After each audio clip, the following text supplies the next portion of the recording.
Hey, second grade, it's Mrs. Fondre, and today we're going to be talking a little bit about autumn.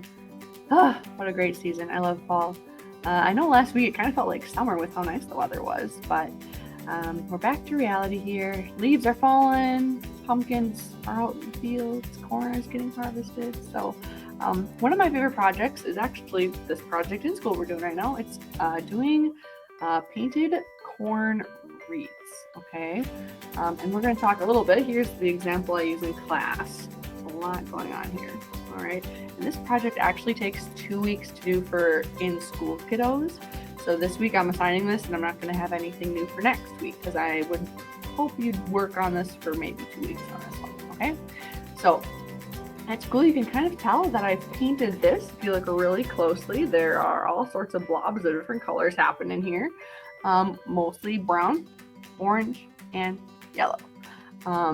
So if you have paint, you are welcome to paint with us and do painting. But if not, I'm going to show you how to do the marker colored version, okay? If you have paint, you're going to want to start with brown first, then orange, and last yellow, because yellow is one of those colors, you know, if it gets mixed in with something else, it doesn't look yellow anymore. So we want that one to be last so you can see it pretty well, because corn is pretty yellow for the most part. So I have some examples of like what to do that works out well and what not to do, all right? Here's one student from last week. You can see there's lots of individual little because you're finger painting these.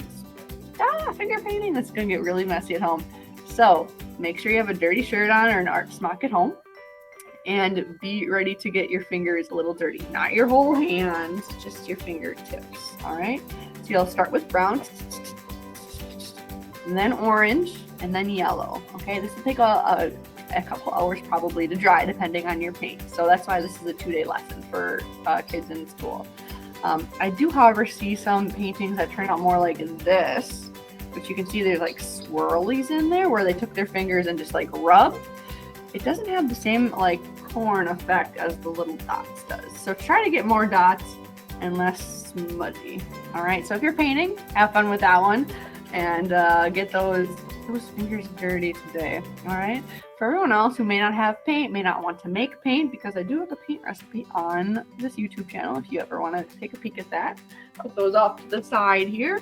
If you don't have paint, I'm going to show you the marker version of this today, all right? So this goes for painters too, so you should still be paying attention, but you're going to want a very big piece of paper, okay? The ones that I used at school are like 12 by 12 inches, okay? Any size really works. You just make do. The more paper you have, the more corn you can get out of it afterwards, all right? So what we do before we paint, before we color, before we do anything, is we actually draw our corn first. All right, in school we do 5 of these oval corn shapes on the very edge of our paper, okay? It doesn't have to have this little nubby thing or like come to a perfect point, but just think about these as big ovals, all right? You should be able to like fit at least like 2 or 3 fingers in your corn so they're big enough, all right? I like doing 5 because you can see our next step when we're done painting or coloring, you're gonna end up folding this in half to cut out 2 corn cobs, so then you'll end up with 2, 4, 6, 8, 10 when you're all done. 10 of those. A lot of stuff. So first step here is draw some pretty big ovals. All right, the more you can fit on, the better, but we still kind of want them to look like corn. All right, so that's the first step. The second step, you're actually going to flip the paper over, and that's where you're going to be doing your coloring. All right, so if I switch my camera here, I'm going to show you how I'm going to do this with a marker. Okay, markers work really well here because they're a little bit bigger than a colored pencil or a crayon. But if that's all you have, you can really just take your time doing circles for this and making that work.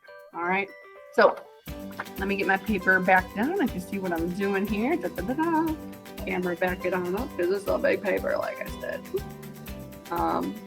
There we go. So here's my big piece of paper. Like I said, we're going to be using these 3 colors. We're going to be brown, orange, and yellow. So I'm going to start with brown just because that's what I've been doing with painting. And what you can do with markers, if you want to, you can really take your time, just go circle, fill it in, circle, fill it in, circle, fill it in, and just do really random jumping all over the place. I'm not staying in one spot, trying to fill your whole thing. Because like I said, when you're done, you can kind of see through my paper, I'm going to be cutting corn out all over the place, okay? So another fun thing to do with markers, if you're not afraid to kind of be a little rough with your markers, is to tap all over the place. You can see they're smaller, but it's a little faster. So you can do some tapping. Just add that kind of fun speckly pattern, and you want it to over your whole paper. All right. Maybe you like having big ones and small ones. Do a mix of them. That's fine. That's good.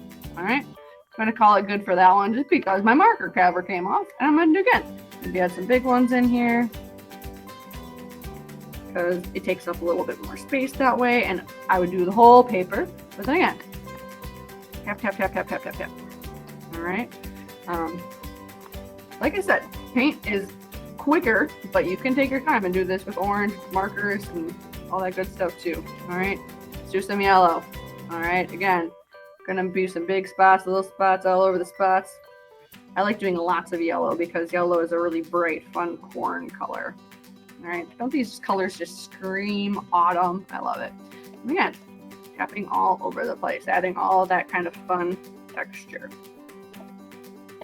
All right. That's a good start. Okay. Because when I'm done, the whole thing would be covered. I didn't go on this side to save time. You'll be ready.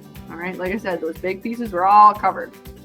All right. Let me switch back to my camera here so I can show you a little easier what this looks like. All right.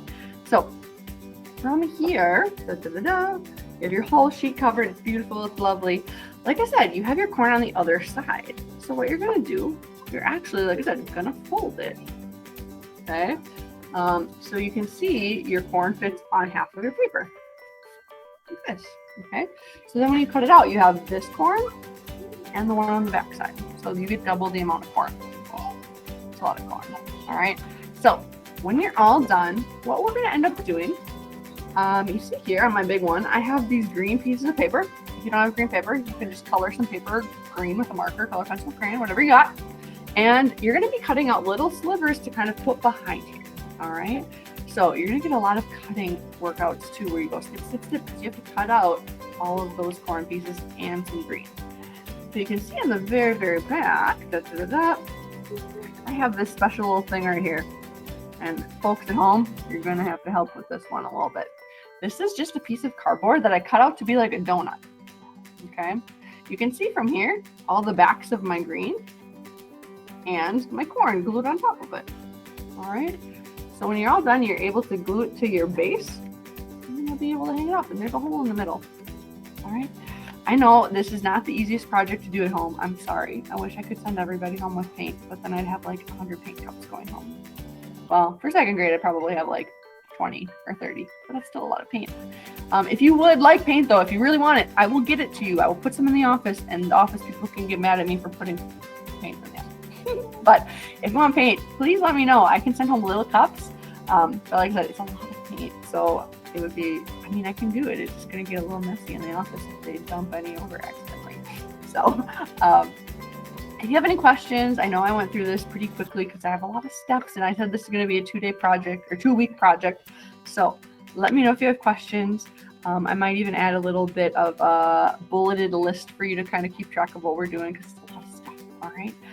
Otherwise, if you're like, dude, Mrs. Fondre, I'm over that. That's too many steps. You can modify it. You can change this. If you want to just do one giant corn on the cob to show off, you do it. Okay. I know it's like, we got to make it work for everybody. So whatever works for you, do it. All right. I'm just happy you're doing art at home and giving it a shot. All right. So questions, comments, let me know. Please post photos in the either Google Classroom or the Seesaw app. I'm so excited to see what you guys come up with because I'm sure it's going to be super creative, and I love getting surprised with what you guys come up with. All right. I can't wait to see these and hopefully talk to you soon. Happy creating.